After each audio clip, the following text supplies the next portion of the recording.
Friends, welcome to medical media tech channel. ఈరోజు మనం discuss చేసుకోబోయే టాపిక్ వచ్చేసి ప్యాప్ స్టెయినింగ్ గురించి. సో ఈ ప్యాప్ అంటే ఏంటి అంటే ఇదొక స్టెయినింగ్, సైటలాజికల్ స్టెయినింగ్. సైటాలజీ అని అంటే కణాల గురించి స్టడీ చేసేదాన్నే సైటాలజీ అంటాం కదా.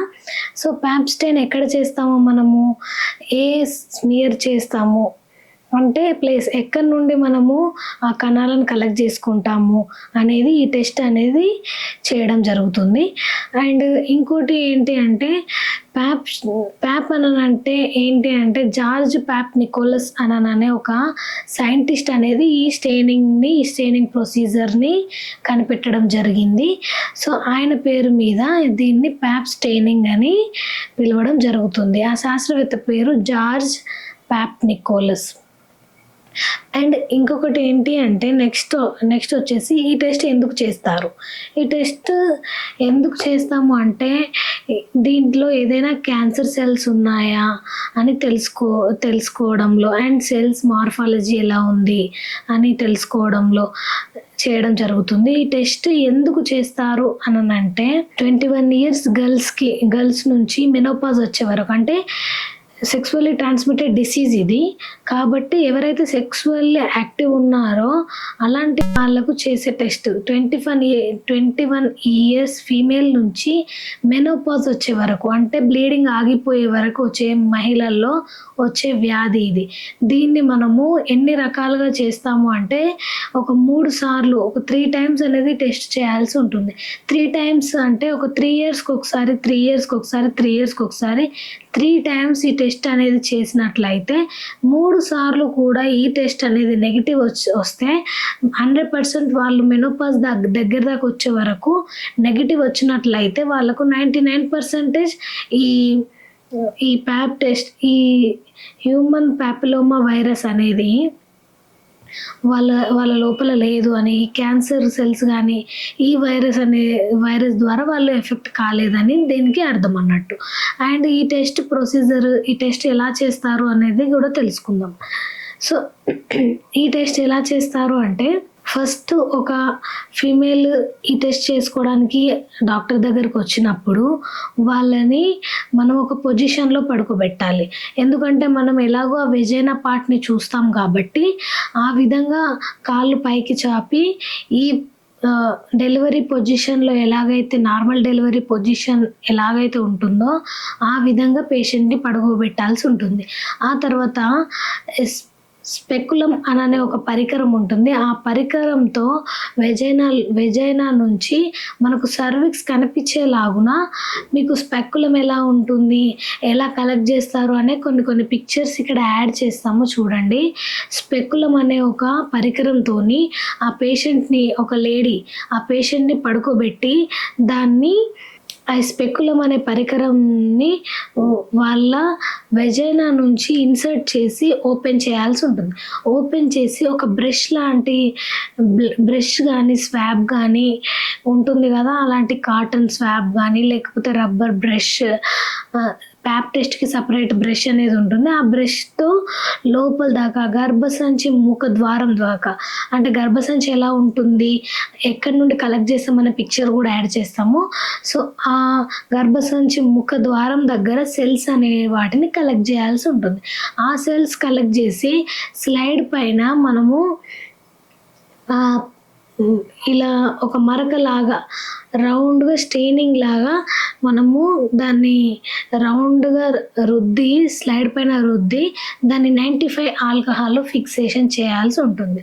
ఇది ప్రొసీజర్, చాలా చిన్న ప్రొసీజర్, 5 minutes మాత్రమే ప్రొసీజర్ చేయాలి. అప్పుడు పేషెంట్ని రిలాక్స్గా ఉండమని ఊపిరి బిగబట్టి కొంచెం ఊపిరి గట్టిగా పీల్చుకున్న తర్వాత స్పెకులం అనేది ఇన్సర్ట్ చేసి స్వాబ్ ద్వారా ఆ సెల్స్ని కలెక్ట్ చేసి స్లైడ్కి రాసి ఫిక్సేటివ్ చేయాలి. చేసే ముందు పాథాలజిస్ట్ కానీ లేకపోతే డాక్టర్ కానీ ఎవరైనా చేసేవాళ్ళు గ్లౌజెస్ వేసుకొని నీట్గా శానిటైజ్ చేసుకొని ఆ తర్వాతనే ఆ వెజినల్ పార్ట్ దగ్గర స్పెకులం కూడా నీట్గా స్టెరైల్ ఉన్న స్పెకులంని యూజ్ చేయాల్సి ఉంటుంది. ఆ తర్వాత పేషెంట్ డైరెక్ట్ నడుచుకుంటూ వెళ్ళొచ్చు. ఎలాంటి దీన్ని గాయం అవ్వడం కానీ లేకపోతే ఏదైనా పెయిన్ కానీ అలాంటివి పేషెంట్కి ఎలాంటివి ఉండవు. డైరెక్ట్గా వాక్ చేసుకుంటూ ఇంటికి వెళ్ళిపోవచ్చు. అండ్ ఇప్పుడు ఈ సెల్స్ ఎలా చేస్తాము, ఇప్పుడు కలెక్ట్ చేసిన సెల్స్ ఉంటాయి కదా, దాన్ని ఎలా స్టెయినింగ్ చేస్తాము ఆ స్మియర్ అనేది ఇప్పుడు చూద్దాం. సో ఇప్పుడు pap test George Pap Nicholas అనే శాస్త్రవేత్త కనిపెట్టాడు కాబట్టి ప్యాప్ ఆయన పేరు మీద ప్యాప్ అని ఈ టెస్ట్కి పిలవడం జరుగుతుంది. అండ్ ఇది ఒక సైటలాజికల్ టెస్ట్, అంటే కణాలను చూస్తాం కాబట్టి సైటలాజికల్ టెస్ట్. దీన్ని ఫిక్సేషన్ 95 ఆల్కహాల్లో మనం ఫిక్సేషన్ చేయాల్సి ఉంటుంది. 95 ఆల్కహాల్లో ఫిక్సేషన్ చేసి ఈ స్టెయినింగ్ ప్రొసీజర్ మనం ఏ టైంకి చేస్తామో తెలియదు కాబట్టి ఆ చేసిన స్లైడ్ని మాత్రం డ్రై అవ్వనియద్దు కాబట్టి 95 ఆల్కహాల్లో ఫిక్స్ చేసి ఆ తర్వాత ఒక 1.5 hours 2 hours తర్వాత ట్యాప్ వాటర్తో, ఎందుకంటే ఆల్కహాల్ ఉంటుంది కదా 95 ఆల్కహాల్ కాబట్టి ట్యాప్ వాటర్తో ఒక 10 dips ట్యాప్ వాటర్, మళ్ళీ ఇంకొక జార్లో 10 dips ట్యాప్ వాటర్తో డిప్ చేసి డైరెక్ట్ మనం దాన్ని హెమటాక్సిలిన్లో 10 minutes హెమటాక్సిలిన్లో 2 minutes అనేది ఉంచడం జరుగుతుంది. ఈ హెమటాక్సిలిన్ అనేది ఎందుకంటే న్యూక్లియస్కి కలర్ ఇవ్వడానికి ఈ హెమటాక్సిలిన్ అనేది యూజ్ అవుతుంది. ఈ హెమటాక్సిలిన్ వచ్చేసి మనకు బ్లూ కలర్ కనిపిస్తుంది. సో ఈ హెమటాక్సిలిన్లో 2 minutes ముంచి ఆ తర్వాత ట్యాప్ వాటర్లో 2 jars ట్యాప్ వాటర్ తీసుకొని ఒక దాంట్లో 10 dips ఇంకొక దాంట్లో 10 dips ట్యాప్ వాటర్లో మనం వాష్ చేయాల్సి ఉంటుంది.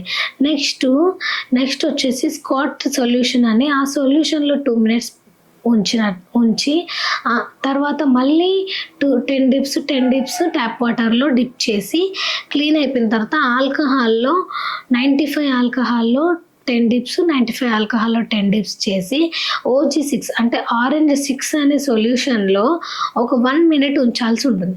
ఆ ఆరెంజ్ 6 అనే ఈ కలర్ అనేది ఎందుకు యూజ్ అవుతుంది అని అంటే ఈ కెరటిన్ అనే సెల్స్ ఏమైనా ఉంటే దానికి అబ్జర్వ్ చేసుకోవడానికి ఈ OG6 అంటే ఆరెంజ్ 6 అనే ఈ లిక్విడ్ రియేజెంట్ అనేది యూజ్ అవుతుంది. ఆ తర్వాత మళ్ళీ సేమ్ 95 ఆల్కహాల్లో 10 dips ఇంకో 95 ఆల్కహాల్లో 10 dips. ఆ తర్వాత EASIN 36 అంటారు. EA36లో కూడా ఒక 10 dips చేసి ఆ తర్వాత 95 ఆల్కహాల్లో 10 dips 95 ఆల్కహాల్లో 10 dips తర్వాత 100 ఆల్కహాల్లో 10 dips చేసి తర్వాత జైలిన్లో 10 dips జైలిన్ 1 జైలిన్ 2 జైలిన్ 3లో 10 dips చేసి ఆ తర్వాత జైలిన్ వెట్టుగానే ఉండగానే అంటే జైలిన్లో ముంచి డైరెక్ట్ మనము దాన్ని మౌంట్ చేయాల్సి ఉంటుంది.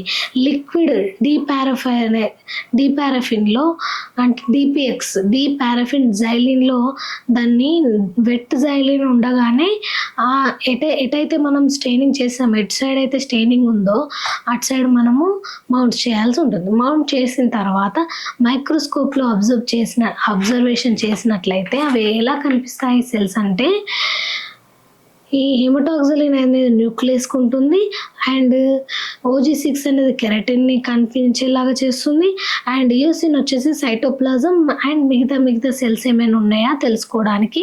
అండ్ గ్రీన్ అనేది మనకి స్క్వామస్ ఎపిథీలియన్ సెల్స్ స్క్వామస్ సెల్స్ అనేటివి నాన్ స్క్వామస్ సెల్స్ కూడా కనిపించడానికి యూజ్ అవుతుంది.